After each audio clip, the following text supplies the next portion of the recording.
हिवाळी अधिवेशनाचा आज शेवटचा दिवस. विरोधकांनी मांडलेल्या अंतिम आठवडा प्रस्तावावर उपमुख्यमंत्री शिंदे आज उत्तर देणार.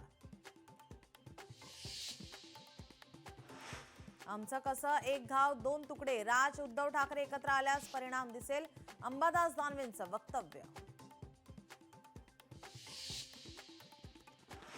सिडकोच्या घरांच्या किमती 10% कमी करण्याचा निर्णय. उपमुख्यमंत्री एकनाथ शिंदे यांची घोषणा. आमदार विक्रांत पाटील यांनी केले होते आंदोलन.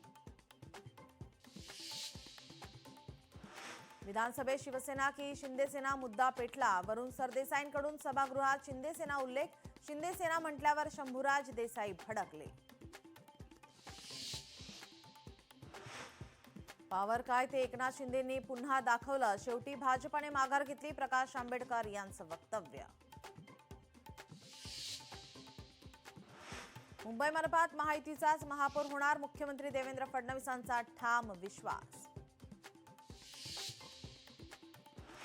मुंढवा जमीन व्यवहार प्रकरणी अजित पवारांनी मांडली भूमिका. अधिकाऱ्यांनी त्यावेळी नकार द्यायला पाहिजे होता. अजित पवारांचं अनौपचारिक गप्पांमध्ये वक्तव्य.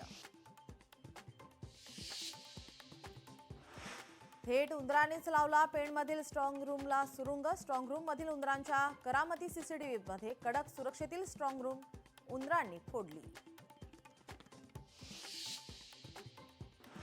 तुमच्या मुलाने गुन्हा केला, आता सामोरे जा. राऊतांनी अजित पवारांवर साधला निशाणा.